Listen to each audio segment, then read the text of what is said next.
Bab ke-21. Pagi itu, Om Erik baru saja membuka mata setelah pertempuran semalam dengan Zizi. Ia tepar. Om Erik melihat ke sisi dirinya terbaring. Tak ada Zizi. Ah, dia sudah bangun rupanya. Kenapa tidak membangunkanku sih? Gerutunya masih malas bangun. Hari ini hari Minggu, jadi Om Erik bangun agak siangan. Om Erik mengelus belalainya yang mulai terasa nyeri. Duh, pagi-pagi udah minta anget-anget aja. Keluhnya. Tenang dong. Baru juga ditinggal bentar. Gumamnya pada diri sendiri. Untuk mengalihkan, Om Erik mengambil gawai yang dia simpan di samping kasur. Ia mengecek beberapa panggilan dan pesan yang terlewat. Ia tertegun melihat satu nomor yang tidak tersimpan di kontak ponselnya. Mas Aryo, kakaknya Zizi. Om Erik bergumam pelan setelah membaca pesan itu. Kenapa dia menghubungiku? Apa Zizi tak bisa dihubungi? Ah, dia hampir tak pernah menyentuhnya. Sambung Om Erik tersenyum geli. Memang, jika sudah bersama mereka mirip, tidak pernah menyentuh gawai dan lebih ingin quality time. Om Erik lalu membalas pesan Mas Aryo. Saya akan datang ke rumah akhir minggu ini bersama Zizi. Hanya itu pesan singkat yang Om Erik kirimkan pada kakaknya Zizi itu. Kenapa dia menunda sampai besok minggu? Masih ada beberapa hal yang harus dia siapkan dahulu. Mas Aryo tersenyum membaca pesan itu dan membalas. Tidak masalah, Lik. Kami tunggu kedatangan kalian. Mas Aryo tidak mempermasalahkannya kapan Erik bisa menemuinya. Yang penting Erik bisa bertemu. Itu sudah jadi niat baik. Setelah itu, Mas Aryo memperhatikan adiknya yang lain, Anita. Anita terlihat senang naik kora-kora bersama Panji, teman kerja Mas Aryo. Mas Aryo merasa yakin jika dua orang ini pasti cocok. Seru banget, ya, Panji. Teriak Anita sambil tertawa ketika tubuhnya terayun di atas kora-kora. Iya, Anita, ini lebih seru dari yang aku bayangkan. Jawab Panji dengan semangat. Aku belum pernah naik beginian. Hahaha. Mau coba yang lain? Enggak, Nita. Tawar Panji begitu mereka sudah turun dari kora-kora. Mas Panji mau coba apa? Kamu mau naik-naik beginian enggak? Yo. Panji berganti pada Mas Aryo. Boleh juga. Roller coaster aja. Mau enggak? Tawar Mas Aryo yang sudah sedikit lebih tenang. Hayu. Setelah cukup puas bermain, Mas Aryo dan Anita pulang. Gimana Panji? Nih. Tanya Mas Aryo saat mereka dalam perjalanan pulang. Biasa aja sih, Mas. Jawab Anita. Biasa aja gimana? Kamu ngerasa cocok gak sama dia?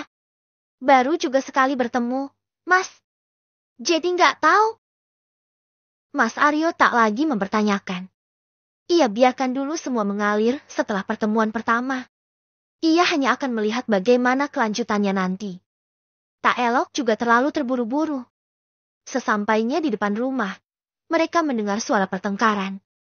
Sepertinya, ada yang berteriak dari dalam rumah mereka. Mas Aryo dan Anita saling pandang. Kayak suara bapak ya, Mas?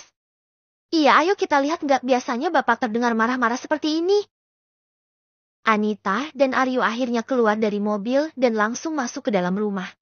Rupanya memang benar Pak Agung dan Bulik Muna sedang beradu mulut. Ada apa ini, Pak? Bulik? Kenapa suaranya terdengar sampai depan rumah? Nggak enak didengar sama tetangga. Ujar Mas Aryo. Bapakmu ini? Yo. Bulik kesini mau lihat kakak sendiri. Dianya malah marah-marah nggak jelas.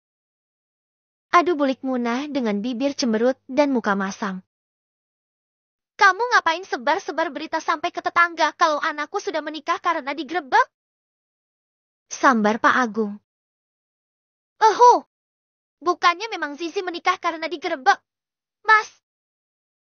Sembur bulik Muna tak terima disalahkan. Iya memang benar Muna.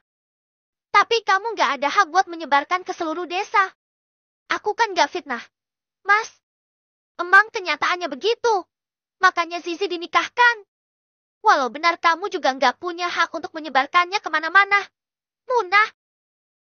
Pak Agung terdengar sama emosi saat menyampaikan itu. Apalagi kamu gak tahu dengan pasti gimana di sana. Waktu itu. Yang sampai di luar sudah sangat berbeda jauh. Gimana Mas dengar sampai ada yang bilang kalau Zizi sampai menggugurkan kandungan? Itu sudah masuk fitnah. Muna. Yang bilang itu kan bukan aku. Mas. Kelit Bulek Muna. Bulik. Mending Bulek Muna balik aja deh ke rumah. Ini udah mau maghrib juga. Saran Anita tiba-tiba menyelah. Ah kamu ngapain perempuan gak laku nyuruh-nyuruh Bulek pulang? Cemoh Bulik Muna. Anita terkejut dengan ucapan buliknya. Jujur ia sangat sakit hati disebut perempuan tak laku. Bulek! Mas Arya meninggikan suaranya. Bersamaan dengan teriakan Pak Agung. Muna! Mata Pak Agung melotot hampir keluar dari rongganya. Begitupun dengan Mas Aryo. Ia jelas tak suka dengan ucapan dari buliknya ini. Yang sudah sangat keterlaluan. Tak hanya Zizi. Bahkan Anita juga ikut kena sasaran mulut lemes bulik Muna. Jangan sampai apa yang bulik katakan dan lakukan ini berbalik ke anak bulik. Ingat, bulik punya anak perempuan juga. Ingat bulik, bisa saja anak bulik berperilaku lebih buruk dari adik-adikku ini. Ucap Aryo keras. Kurang ajar. Kamu nyumpahin anak bulik. Sergah bulik Muna tak kalah keras. Jangan salah, ya. Anakku baik-baik. Dididik sama mamaknya yang baik juga. Kalian ini yang gak punya mamak. Makanya gak ada etika sopan santunnya sama orang tua. Memang bulik punya. Bulik ada sopan santunnya sama bapak. Bulik ada menghormati bapak. Sambar Aryo. Sudah, yuk. Gak baik mengumpat begitu. Pak Agung menegur. Kalau dirinya tak apa. Asal jangan anaknya. Pak Agung lalu berganti pada bulik Muna. Muna! Pulang kamu. Mas ngusir aku. Maumu apa? Pak Agung mendelik pada adiknya. Apa harus kupanggilkan suamimu biar diseret balik ke rumah? Pulang. Sudah diusir. Bulik Muna memanyunkan bibirnya dan keluar dari pintu belakang dengan membanting pintu. Daripada diseret keluar oleh suaminya, lebih baik pulang sendiri. Pak Agung menghela nafas panjang. Begitupun dengan Mas Aryo yang mengusap rambutnya ke belakang. Mas Aryo memperhatikan adiknya yang sedari tadi menunduk. Ia lalu memeluk Anita dan membawa kepala adiknya itu ke dada. Gak usah dipikirin apa yang Bulik Muna katakan. Saran Mas Aryo yang paham adiknya sangat terluka. Masak apa? Zizi yang sedang menggoreng itu menoleh. Zizi cuma bikin pisang goreng kok, Om. Wah, enak nih. Ya kan? Mumpung libur, Om. Om Erik mendekat. Udah ada yang mateng belum? Udah, tuh. Zizi menunjuk dengan dagunya. Om Erik mencomot satu dan memakannya. Huf, Hennes. Zizi terkekeh-kekeh. Tiup dulu Om. Kan baru juga diangkat dari wajan. Iya, Hennes. Om Erik mengunyah sambil kepanasan. Zizi tertawa. Tiba-tiba, gawai Om Erik terdengar memanggil. Siapa sih? Minggu-minggu gini nelpon. Gerutu Om Erik berjalan ke kamar. Di sana, dia menyimpan gawainya. Zizi melanjutkan menggorengnya. Setelah 2 kali angkat pisang goreng, Om Erik muncul dengan pakaian yang rapi. Zizi, aku harus pergi dulu, ya? Kata Om Erik. Tiba-tiba ada hal mendadak yang harus diselesaikan. Sambungnya sambil menggendong tas ransel. Zizi mengangguk dan mematikan kompor. Tidak apa-apa, Om. Om Erik tersenyum menyodorkan tangannya. Zizi hampir menyalami, tapi tak jadi. Bentar, Om. Aku bungkuskan pisang gorengnya. Nanti dimakan di jalan. Zizi mengambil wajah kotak bekal, lalu memasukkan sebagian pisang goreng ke sana, lalu memberikan pada Om Erik. Nih. Om Erik menerima dengan senyuman dan memasukkannya ke dalam tas. Makasih, Zizi sayang. Om Erik mencubit pipi Zizi, dan wajah Zizi saat itu sangat menggemaskan, bikin Om Erik tak tahan saja. Bekalnya cuma pisang goreng aja. Lah, Om mau bawa apa lagi? Bekal lain dong. Katanya lalu mengecup bibir istrinya. Bibir itu beradu dan saling membelit lidah. Him. Om Erik berpindah mengecup leher Zizi. Menghisap ceruk lehernya dalam-dalam. Udah. Bisa-bisa gak jadi pergi. Malah pindah ke kamar. Hehehe. Om Erik mengakhiri aktivitas intensnya. Lalu berjalan ke depan. Zizi mengikuti. Pergi dulu. Ya. Assalamualaikum. Waalaikumsalam. Hati-hati. Om. Mobil Om Erik sudah keluar rumah dan menghilang di ujung gang. Baru juga ditinggal bentar. Udah bosan aja di rumah. Zizi bergumam sambil memandangi halaman rumah. Ia berinisiatif membersihkan halamannya saja. Dengan berbekal gunting rumput, ember, dan cangkul kecil, Zizi mulai membersihkan halaman. Tak lupa ia memakai topi agar kepalanya tak kepanasan. Tumben bersih-bersih halaman. Dek Zi. Seru Bu Joko menyapa dari depan rumah Bu Rina. Para ibu-ibu memang sedang berkumpul di sana sambil duduk di bawah pohon dengan menikmati rujak buah. Iya, Bu, mumpung libur. Hehehe. Jawab Zizi sambil terus membersihkan halaman. Wah rajinnya. Omnya kemana? Pergi. Bu. Kemana? Ada kerjaan. Jawab Zizi lagi asal. Sini, ikut ngumpul. Kami bikin rujak loh.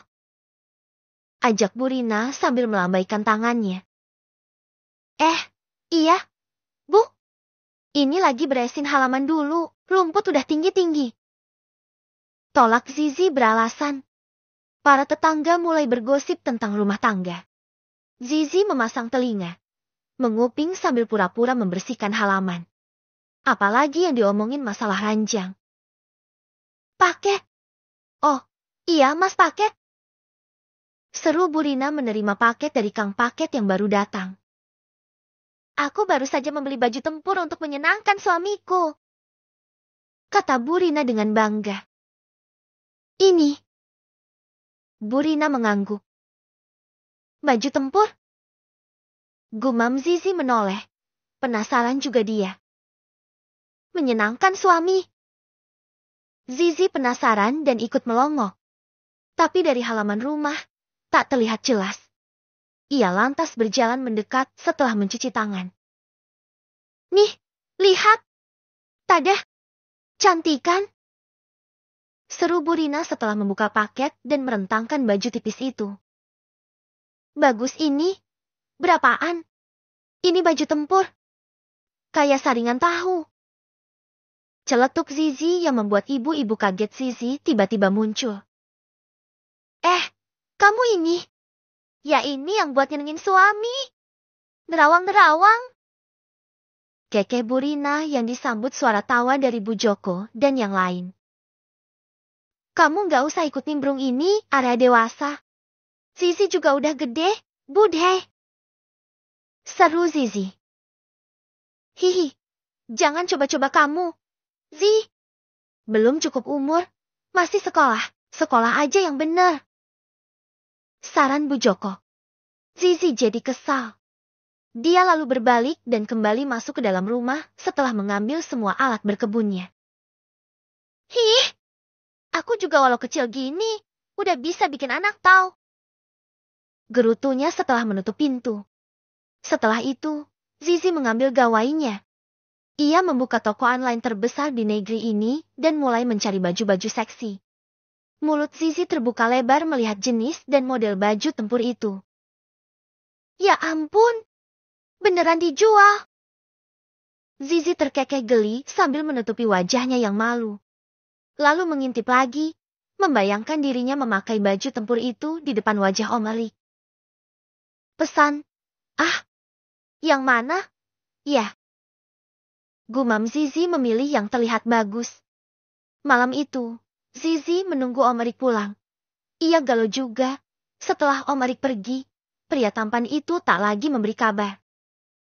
Aneh, Om Erik kok nggak ngabarin sih?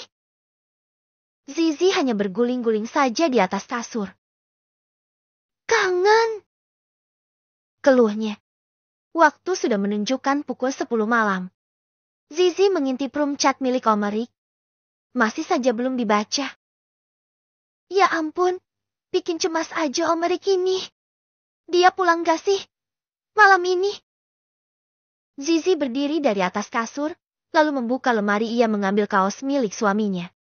Tanpa sengaja ada sesuatu yang jatuh. Zizi tertegun, melihat benda itu teronggok di lantai. Zizi mengembalikan kaos itu ke lemari. Lalu mengambil benda yang terjatuh itu. Ini aja dah, ucapnya sambil tersenyum lebar. Ia rentangkan kain segitiga yang jatuh tadi. Lalu ia berbaring dan menimpakan di wajahnya. Baunya Om Erik, gumamnya sambil tersenyum lebar. Bab ke-22. Berat banget.